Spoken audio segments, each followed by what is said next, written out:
बिस्मिल्लाहिर्रहमानिर्रहीम। अस्सलाम वालेकुम।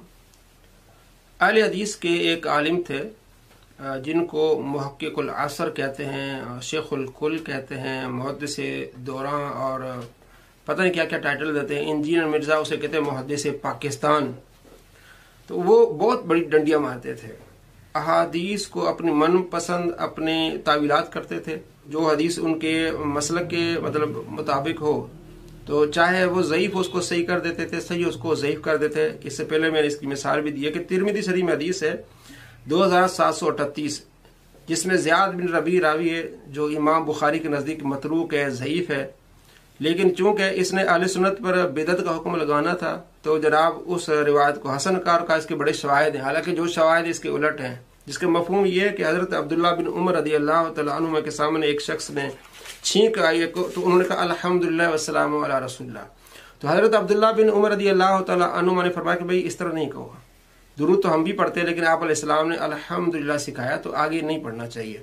तो कहते हैं ये हदीस हसन है। हालांकि इसमें इमाम तिरमिज़ी कहते हैं कि इसमें ज़ियाद बिन रबी है और इमाम बहकी रहमतुल्लाह अलैह कहते हैं कि इमाम बुखारी के नज़दीक ये मतरूक है। और इमाम बहकी ने इससे दो रिवायतें और ले आए हैं, यानी 8882 और 83 उसमें कहते हैं कि उसमें बल्कि ऐसा है कि अब्दुल्ला बिन उमर ने उस बंदे को कहा कि तुम पढ़ो अल्हम्दुलिल्लाह वस्सलामु अला रसूलिल्लाह। तो इस रिवायत की मुखालफत करते हुए इमाम बहकी फरमाते हैं ये ज़ईफ़ है। तो इसने जानबूझ के उसको क्या कहा, जनाब ये हसन रिवायत है। तो इस तरह वो बहुत सारी डंडियां मारता था। इससे पहले भी मैंने वीडियो बनाई है कि इमाम बुखारी रहमतुल्लाह अलैह की जो किताब है जुज़ रफ़ुल यदैन वो सही सनद से साबित नहीं है, जुज़ क़िराअत भी सही सनद साबित नहीं, इसलिए उसमें महमूद बिन इसाक रावी है, मजहूल रावी है। तो इसने जनाब कहीं से पकड़ के जनाब वो जो है वो मारूफ है। कैसे मारूफ हुआ बताएं आप, सिका है कि नहीं? हाँ, कहते हैं इब्न हजर अस्कलानी ने इसकी एक रिवायत को कहा है कि ये हसन है।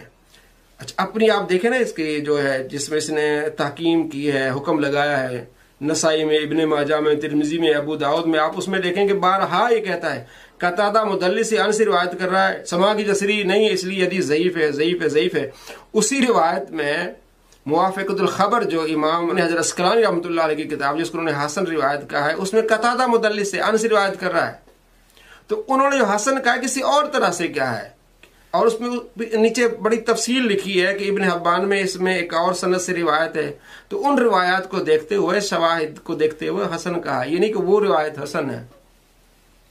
तो महमूद बिन इसाक मजहूल रावी और जिसकी बेस पर ये दो किताबें खड़ी हैं और इन्हीं के लहजे और कौल के मुताबिक वो जाली ये रिवायतें, जाली किताबें दोनों इमाम बुखारी रहमतुल्लाह अलैह की तरफ मंसूब हैं। आज मैं आपको बताता हूं कि किस तरह ये कुरान और हदीस की सरी मुखालफत करते हैं, सरी मुखालफत, अपने मसलक की नुमाइंदगी करते हुए कुरान और हदीस की मुखालफत। इनसे सवाल किया गया शेख जुबैर ज़ई से, क्या ताज़ियत जो की जाती है, कोई बंदा फौत हो जाता है दूसरे दिन या अगले दिन लोग जाते हैं वहां कहते हैं इसके लिए दुआ करें, तो ये करना कैसा है? तो जवाब देते हैं इनकी किताब तौज़ीउल अहकाम जिल्द 3 सफ़ा नंबर 469 पे मकतबा इस्लामिया लाहौर से छपी, कहते हैं साबित नहीं है, लिहाजा ये बिदअत है कि वहां जमा होकर दुआ करना, ये बिदअत है। और पता है आपको बिदअत इनके नजदीक होता है गुमराही है और जहन्नमी काम है। अच्छा, ये एक ऐसी बिदअत है जो रोज बरोज आम हो रही है, लिहाजा इससे इज्तिनाब करते हुए आसान तरीके से दूसरे लोगों को समझाना चाहिए कि दुआ ना मांगो, रब से ना मांगो। एक तरफ तो लड़ाई करते हैं, झगड़ा करते हैं कि तुम औलिया कराम को पुकारते हो, अल्लाह को पुकारो, जो अल्लाह को पुकार रहे कहते हैं अल्लाह को ना पुकारो जनाब, ये बिदअत है, अल्लाह से दुआ ना करो, नऊज़ बिल्लाह मिन ज़ालिक, सरी कुरान के मुखालिफ। देखें सूरह हशर में आयत नंबर 10 से अल्लाह करीम फरमाता है औज़ु बिल्लाहि मिनश शैतानिर रजीम बिस्मिल्लाहिर रहमानिर रहीम वल्लज़ीना जाऊ मिन बादिहिम यक़ूलून रब्बना इग़फ़िर लना व लिइख़वानिना अल्लज़ीना सबक़ूना बिल ईमान वला तजअल फ़ी क़ुलूबिना ग़िल्लन लिल्लज़ीना आमनू रब्बना इन्नका रऊफ़ुर रहीम। अल्लाह करीम फरमाता है और उनके बाद आने वाले अर्ज़ करते हैं, जमा होके अर्ज करते हैं, ए हमारे रब हमें और हमारे उन भाइयों को बख्श दे जो हमसे पहले ईमान लाए और हमारे दिल में ईमान वालों के लिए कोई कीना न रख। ए हमारे रब बेशक तू निहायत मेहरबान बहुत रहमत वाला है। अल्लाह करीम फरमाता है ये मोमिनों की वस्फ है कि अपने लिए दुआ करते हैं, अपने गुजरे हुए मुसलमानों के लिए दुआ करते हैं। दुआ के लिए कैद नहीं कि आप घर में करें, बाहर करें, मिलके करें, अकेले करें, दुआ करें, इजाजत है, मिलके करने में बड़ी बरकत है। और आइए मुस्लिम शरीफ में हदीस है کہ آپ صلی اللہ تعالیٰ علیہ وسلم کے صحابہ کرام علیہ مردوان تشریف فرماتے ہیں، راوی کو شک ہے کہ دوسرا دن تھا یا تیسرا دن تھا، مسلم شریف میں حدیث ہے 4431، آپ علیہ السلام تشریف لائے فسلم، آپ علیہ السلام نے سلام کیا، صحابہ بیٹھے ہوئے تھے، آپ علیہ السلام نے سلام کیا، ثم جلس، پھر آپ علیہ السلام بیٹھے، فقال، فرمایا استغفروا لماعز بن مالک، ماعز بن مالک کے لیے دعا استغفار کرو، استغفروا جمع کا صیغہ کہ سارے مل کے اس کے لیے دعا استغفار کرو۔ تمام نے دعا کی کہ اللہ تبارک و تعالیٰ ان کی بخشش فرمائے۔ یہ کہتے ہیں یہ بدعت ہے۔ اب یہ دوسرے دن کہتے ہیں، تیسرے دن آپ علیہ السلام تشریف لائے، آپ علیہ السلام نے تمام صحابہ کو حکم دیا کہ آپ ان کے لیے دعا کریں، تمام صحابہ نے دعا کی۔ یہ بدعت کیسے ہوا؟ یہ سری قرآن اور پھر سری حدیث کی مخالفت دیکھیں، کیونکہ صرف اہل سنت یہ کرتے ہیں نا، تو ان کی تعصب میں یہ یہاں تک پہنچ گئے ہیں۔ اچھا اگلا کمال دیکھیں، ان کی دوگلی پالیسی دیکھیں۔ ان سے سوال ہوگا، ان کی ہی کتاب توضیح الاحکام جلد 3 میں ان سے سوال ہوا کہ میت دفن کرنے کے بعد جو دعا کرتے ہیں کھڑے ہو کے، یہ کرنا کیسا ہے؟ تو کہتے ہیں جناب یہ اجتماعی دعا کرنا یہ تو ثابت ہے، آپ صلی اللہ تعالیٰ علیہ وآلہ وسلم نے خود فرمایا تھا استغفروا لاخیکم، اپنے بھائی کے لیے دعا کرو۔ یہ ابو داؤد شریف میں حدیث ہے 3221۔ تو اس لیے نمبر 1 یہ ثابت ہوا کہ دفن کے بعد میت کے لیے دعا کرنا ثابت ہوا، نمبر 2 اجتماعی دعا ثابت ہوا۔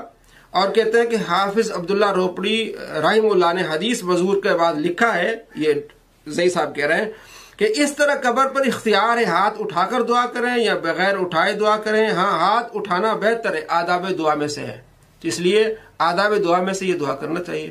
اب وہاں کہتے ہیں کہ جناب ہاتھ بھی نہیں اٹھانا یہ بدعت ہے، جمع ہو کے بھی دعا نہیں کرنا بدعت ہے۔ آگے کیا رزلٹ کیا نکالتے ہیں؟ کہتے ہیں چونکہ اس حدیث میں جمع کا صیغہ استغفروا لاخیکم، تو جمع ہو کے کرنا چاہیے، لہٰذا یا اجتماعی دعا کا ثبوت ہے، ہاتھ اٹھانے کا بھی ثبوت ہے، کیونکہ ہاتھ اٹھانا بہتر ہے۔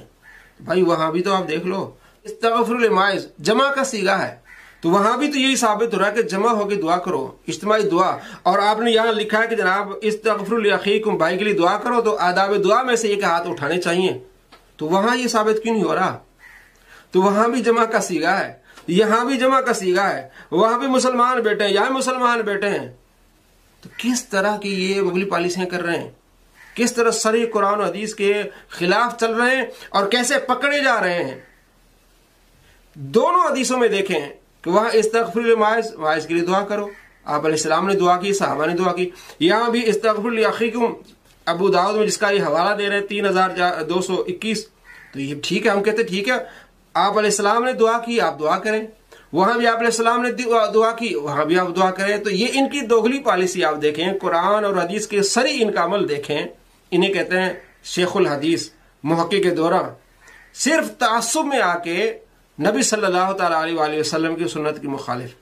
آپ صلی اللہ تعالیٰ علیہ وآلہ وسلم نے تعزیت کی اور صحابی کے گھر گئے اور خود دعا کی اور دوسروں کو کہا دعا کریں۔ قرآن کا یہ حکم ہے کہ اپنے لیے دعا کرو، مسلمانوں کے لیے دعا کرو، تو یہ سری قرآن و حدیث کے خلاف کیسے چل رہے ہیں؟